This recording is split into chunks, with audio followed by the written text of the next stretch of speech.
Assalamualaikum warahmatullahi wabarakatuh. Hari ini kita akan mempelajari terkait dengan farmakologi obat pada sistem syaraf otonom. Setelah sebelumnya kita mempelajari terkait farmakologi obat pada sistem syaraf pusat. Pembelajaran ini bertujuan agar mahasiswa mampu memahami terkait dengan pengertian, penggolongan, mekanisme kerja dari obat-obat susunan saraf otonom. Selain itu juga dapat memahami dan menjelaskan terkait dengan indikasi, kontraindikasi, efek samping dari obat susunan syaraf otonom.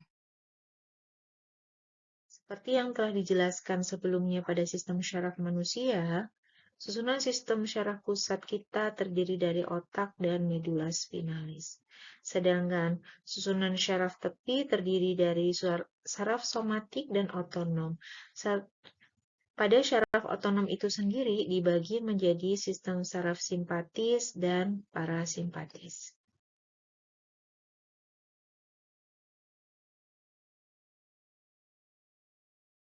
Syaraf otonom. Sistem syaraf otonom ini merupakan sistem syaraf yang bekerja secara otomatis dan berjalan tanpa kita sadari. Biasanya digunakan untuk pemeliharaan kondisi internal tubuh.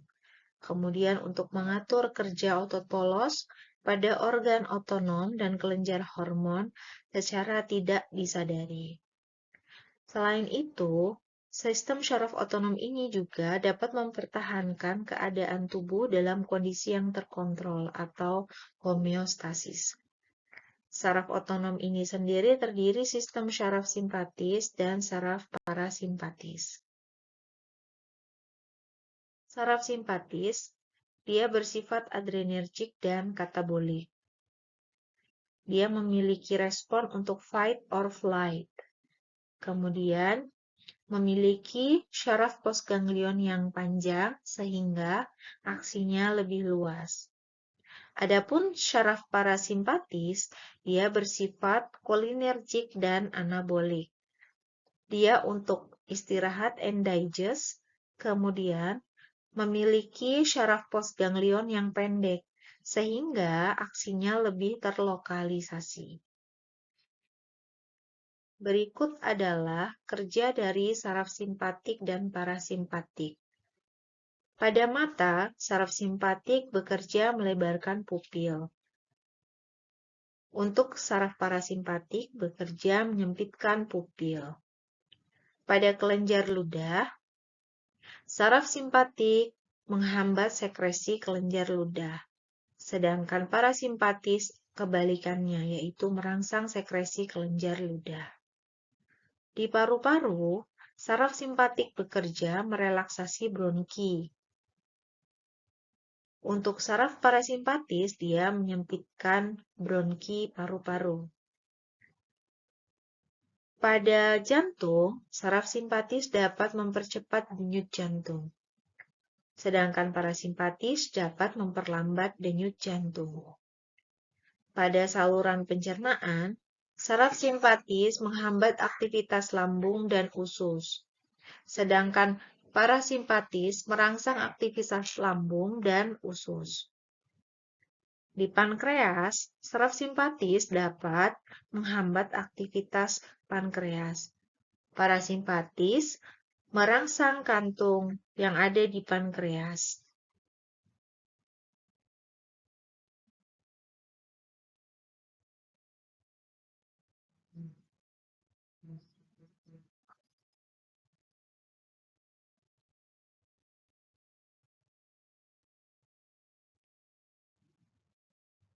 Pada saluran empedu, parasimpatis meningkatkan empedu. Kemudian,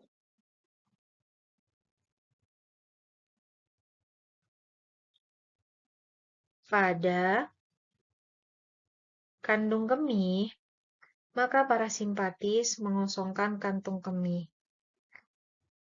dan bisa menyebabkan ereksi genitalia. Sedangkan saraf simpatis, ia merangsang medula adrenal, menghambat pengosongan kantung kemih, dan meningkatkan ejakulasi dan kontraksi vagina. Neurotransmitter pada sistem syaraf otonom. Neurotransmitter ini sendiri merupakan senyawa yang dihasilkan oleh ujung syaraf untuk memberikan sinyal ke sel saraf lainnya. Terletak di sel saraf. Dilepaskan apabila terjadi stimulasi saraf. Sel syaraf otonom melepaskan dua neurotransmitter, yaitu asetilkolin dan norepinefrin. Jadi, seandainya ini adalah sel saraf,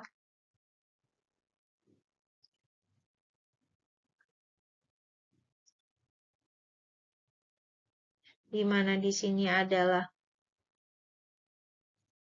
dinding saraf, maka di sini ada sinap. Di sini, jika bertemu dengan dinding saraf lainnya, jika bertemu dengan sel saraf lainnya, maka di sini akan terjadi pengeluaran neurotransmitter yang kemudian akan masuk ke sel saraf selanjutnya.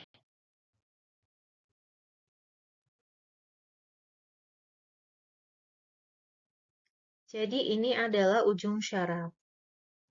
Asetilkolin itu sendiri pertama disintesis dari asetil koenzim A. Ini adalah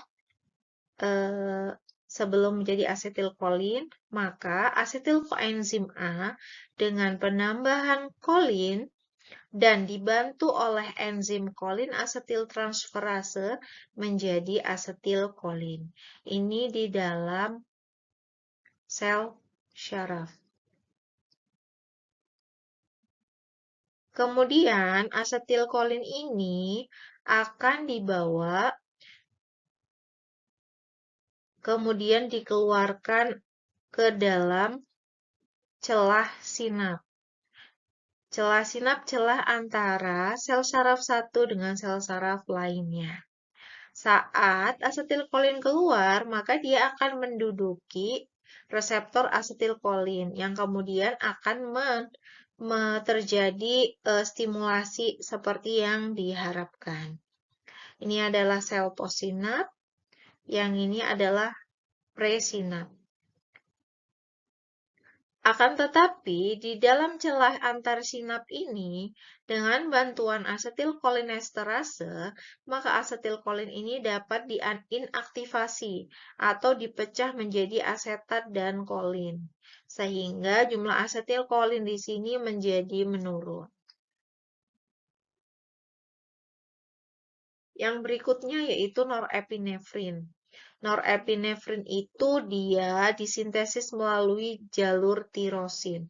Jadi tirosin dengan bantuan enzim tirosin hidroksilase menjadi L-dopa. L-dopa dengan bantuan dopa dekarboksilase akan dihasilkan dopamin. Dopamin ini dengan adanya DA beta hidroksilase, maka dia akan diubah menjadi epinefrin. Tapi dengan adanya monoamin oksidase, dia akan menjadi asam homovalinat. Norepinefrin juga dengan adanya feniletanolamin N-metil transferase, dia akan menjadi epinefrin, tetapi dengan bantuan MAO dia akan menjadi asam vanilin mandelat. Begitu juga dengan epinefrin yang dihasilkan dari norepinefrin dengan bantuan MAO, maka dia akan menjadi asam vanilin mandelat. Aksi norepinefrin diinaktivasi oleh reuptake menuju saraf otonom. Atau bisa juga oleh enzim dari hepar dan otak. Contohnya yaitu monoamin oksidase dan katekol O-metal transferase. Biosintesis dari norepinefrin, seperti yang saya sebutkan tadi, dia disintesis awalnya dari tirosin dengan melalui proses yang panjang, pada akhirnya akan menghasilkan norepinefrin. Norepinefrin ini kemudian dikeluarkan ke celah sinap.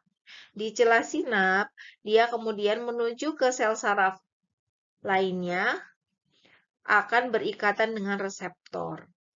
Ada juga norepinefrin ini diambil kembali masuk ke dalam saraf melalui kanal atau dia berikatan dengan reseptor. Apabila norepinefrin ini berikatan dengan reseptor, maka akan terjadi protein kinase activation dan protein fosforilasi. Metabolisme dari neurotransmitter. Untuk menghindari akumulasi atau jumlah yang berlebihan neurotransmitter di dalam tubuh dan terangsangnya syaraf secara kontinu, maka neurotransmitter dapat diinaktivasi seperti pada proses yang sebelumnya sudah dijelaskan. Kalau asetilkolin, maka bisa diinaktivasi dengan enzim asetilkolinesterase menjadi kolin dan asetat. Jika norepinefrin dan epinefrin ini dimetilasi atau diinaktivasi, maka dia bisa diinaktivasi oleh enzim metiltransferase atau oleh monoamin oksidase. Monoamin oksidase ini juga bertanggung jawab pada penguraian neurotransmitter yang lain, contohnya katekolamin. Katekolamin ini terdiri dari serotonin dan dopamin, yang dimana kita tahu bahwa norepinefrin juga merupakan hasil dari tirosin yang kemudian juga sebelumnya telah menghasilkan dopamin. Reseptor dari asetilkolin dan norepinefrin. Reseptor asetilkolin ini yaitu reseptor muskarinik. Terdiri dari 5, M1, M2, M3, M4, dan M5. Serta reseptor asetilkolin nikotinik. Jadi ada dua reseptor asetilkolin, yaitu asetilkolin muskarinik dan nikotinik. Kemudian ada reseptor norepinefrin, yaitu hanya satu, yaitu reseptor adrenergik, di mana dibedakan menjadi alfa dan beta. Alfa 1, alfa 2, beta 1, beta 2, dan beta 3. Obat-obat golongan sistem saraf otonom. Yang pertama yaitu pada sistem saraf simpatik ada obat yang bekerja pada reseptor norepinefrin. Sifatnya itu sebagai agonis atau bisa sebagai antagonis. Begitu juga untuk sistem saraf parasimpatik. Bekerja pada reseptor asetilkolin. Dia bisa menjadi agonis kolinergik atau antagonis kolinergik. Jadi ini ya tadi efek simpatis hampir sama dengan yang sebelumnya saya jelaskan. Dari mulai otak hingga ke saluran cerna. Ada obat dari simpatis. Saraf simpatis merupakan agonis adrenergik. Agonis adrenergik ini ada yang sifatnya langsung dan ada yang sifatnya tidak langsung. Kalau yang langsung, dia langsung berikatan dengan reseptor alfa 1 dan alfa 2 atau beta 1, beta 2, dan beta 3. Kalau dia tidak langsung, maka dia merupakan inhibitor monoamin oksidase agar tidak terjadi dimetilasi atau inaktivasi. Reseptor adrenergik kan tadi ada 5. Untuk alfa 1 ini ada di pembuluh darah, sistem cerna, dan saluran kemih. Biasanya menyebabkan terjadinya penurunan aliran darah. Bisa berupa takut, pucat, atau keinginan buang air kecil. Reseptor alfa 2 ada di pankreas dan saluran cerna. Dia bisa menghambat pelepasan insulin dan menginduksi pelepasan glukagon. Reseptor beta 1 ini terutama ada di otot jantung. Fungsinya untuk menaikkan denyut jantung serta meningkatkan kontraksi jantung. Reseptor beta 2 ada di pembuluh darah, otot polos skelet, dan otot polos bronkus. Biasanya digunakan untuk merelaksasi otot polos bronkus dan saluran cerna, serta bisa memvasodilatasi arteri. Reseptor beta 3 ini terdapat di jaringan adiposa dan dia dapat menyebabkan lipolisis. Lipolisis adalah penguraian dari lemak. Zat-zat yang bekerja langsung pada reseptor adrenergik ini contohnya epinefrin, isoprenalin, dopamin, dobutamin, dan lain-lain. Sedangkan yang bekerja tidak langsung biasanya dengan cara merangsang pengeluaran noradrenalin dari tempat penyimpanan. Biasanya di ujung saraf adrenergik. Contohnya ada amfetamin, tiramin, epedrin. Kalau ada yang double ganda, yaitu dia bisa bekerja langsung dan tidak langsung, contohnya epedrin dan metamino. Ini contohnya yang direct sympathomimetic. Di alfa 1 hingga beta 2 ada epinefrin, alfa 1, alfa 2, beta 1 norepinefrin, dobutamin ini di semua reseptor, phenylephrine ini di A1, kemudian A2 ada klonidin dan lain-lain, kemudian di beta 2 ada fenoterol, salbutamol, terbutamin, resveratrol, dan formoterol. Adrenergik ini digunakan untuk misalnya pada pasien-pasien yang mengalami shock. Shock itu biasanya terjadi penurunan kerja jantung dan bisa terjadi hipotensi. Oleh karena itu, perlu diberikan adrenalin untuk meningkatkan kerja jantung dan biar tekanan darahnya bisa meningkat. Pada asma juga membutuhkan adrenergik dia karena bisa mendilatasi beta 2 yang ada di bronkus. Contohnya salbutamol. Kemudian pada hipertensi dia bisa menurunkan ketahanan perifer dan dinding pembuluh darah. Kemudian dia bisa sebagai vasodilator perifer. Kemudian dia bisa menciutkan mukosa yang bengkak, bisa midriatikum untuk melebarkan pupil, untuk obesitas dia bisa menekan nafsu makan, serta pada nyeri haid dan menghambat kontraksi untuk relaksasi otot rahim. Efek samping dari adrenergik yaitu untuk pada dosis terapi atau yang digunakan sesuai dengan dosisnya, maka biasanya bisa menyebabkan jantung berdebar-debar, nyeri kepala, serta gelisah. Oleh karena itu, perlu adanya pantauan, kita monitoring terhadap penderita atau terhadap pasien-pasien yang telah mengalami infak. Kemudian, pasien-pasien yang mengalami hipertensi maupun hipertirosis. Pada pasien-pasien yang penggunaannya jangka panjang, dia bisa menyebabkan takifilaksis. Takifilaksis suatu kejadian semacam resistensi jika diberikan berulang pada waktu yang singkat. Yang kedua yaitu terkait dengan antagonis adrenergik. Antagonisnya itu ada alfa simpatolitik dan beta simpatolitik. Alfa simpatolitik dia bersifat menurunkan tekanan darah melalui pelebaran pembuluh darah, menurunkan kontraksi otot polos, otot halus prostat. Biasanya digunakan untuk terapi pembesaran prostat. Contohnya ini tamsulosin yang paling terkenal ya. Dan lain-lain. Untuk beta simpatolitik dia berfungsi untuk menurunkan kontraksi jantung sehingga sangat efektif terhadap pasien-pasien yang hipertensi. Untuk bronkokonstriksi dia bisa menyebabkan asma. Yaitu contoh obatnya propanolol, atenolol, dan lain-lain. Yang berikutnya terkait dengan obat-obat parasimpatis. Efeknya silahkan dibaca masing-masing. Parasimpatis ini dia berfungsi untuk meningkatkan aktivitas saluran cerna. Biasanya untuk meningkatkan air liur, kemudian untuk pengeluaran asam lambung, untuk meningkatkan motilitas usus, dan meningkatkan defekasi. Dia juga bisa meningkatkan aktivitas urin, bisa menyempitkan pupil, bisa menurunkan denyut jantung, bisa bronkokonstriksi, Dan neurotransmitternya yaitu merupakan asetilkolin.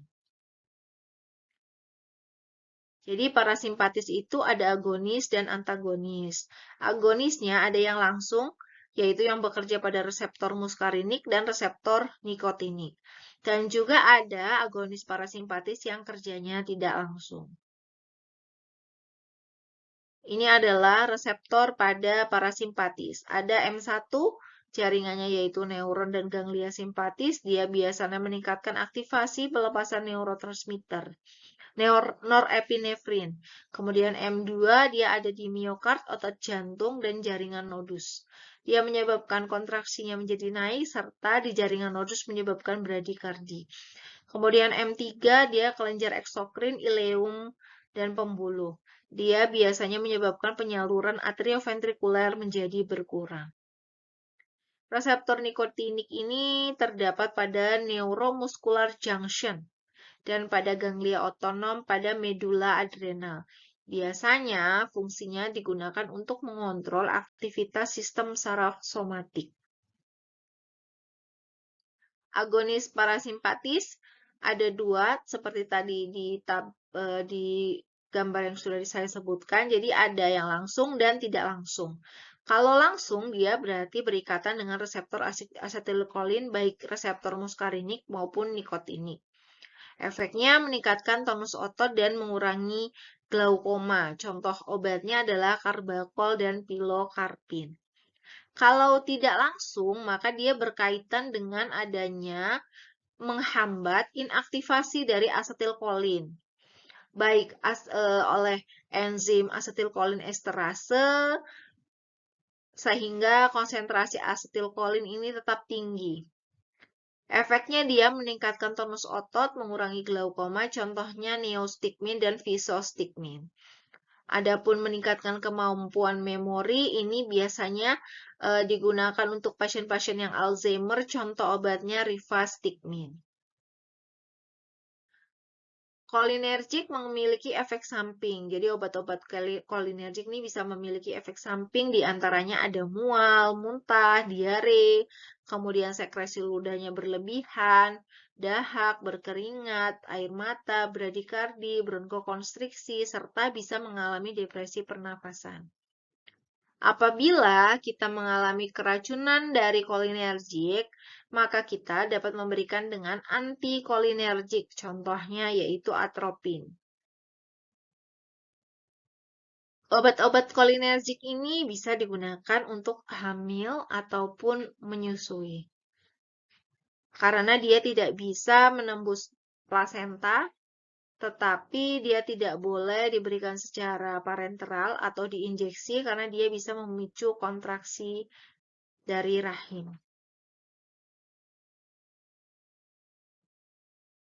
Parasimpatolitik merupakan obat yang menghambat sistem saraf simpatik. Sehingga apabila digunakan pada mata dia akan pupilnya menjadi melebar, pada lambung dia akan menurunkan sekresi asam lambung, akan tetapi ini jarang digunakan. Pada bronkus dia akan meningkatkan pelebaran bronkus, bisa digunakan pada pasien-pasien asma.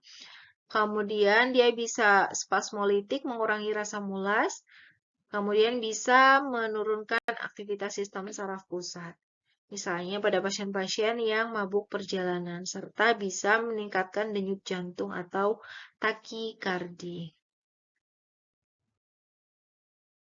Klasifikasi dari parasimpatolitik atau antikolinergik contohnya yaitu alkaloid beladon, kemudian zat amonium kuartener, serta zat amin tersier. Adapun jenis-jenis obatnya bisa dibaca dalam slide ini.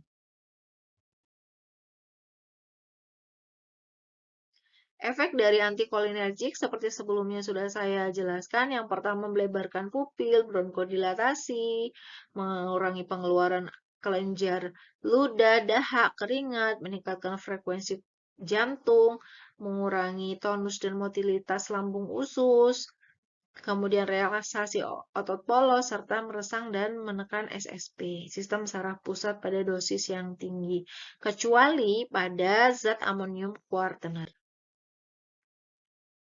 Penggunaan antikolinergik ini sendiri ada beberapa. Yang pertama sebagai spasmolitik atau bisa menurunkan kejang pada ulkuspeptid untuk mengurangi sekresi HCl, contohnya piranzepin. Kemudian sebagai midriatikum, contohnya atropin. Sebagai premedikasi prabedah, contohnya atropin, skopolamin. Sebagai anti mabuk perjalanan, contohnya skopolamin. Untuk mengurangi kontraksi spontan dan hasrat ingin buang air kecil, maka bisa digunakan oksibutinin, dan sebagai antidot keracunan, contohnya yaitu atropin. Efek samping dari antikolinergik ini biasanya yang paling sering terjadi adalah mulut kering, obstipasi, retensi urin, aritmia, gangguan akomodasi, midriasis, dan berkeringat. Pada dosis tinggi, dia bisa menyebabkan gelisah, bingung, eksitasi, serta halusinasi. Untuk zat-zat amonium kuartener, dalam dosis tinggi dia bisa menghasilkan efek nikotinik. Misalnya terjadinya hipotensi dan impotensi. Pada kehamilan dan menyusui hanya atropin yang dapat digunakan. Kalau yang lain karena belum ada data yang cukup terkait dengan keamanan pada ibu hamil dan ibu menyusui, maka tidak direkomendasikan. Sekian pembelajaran kali ini. Terima kasih. Wassalamualaikum warahmatullahi wabarakatuh.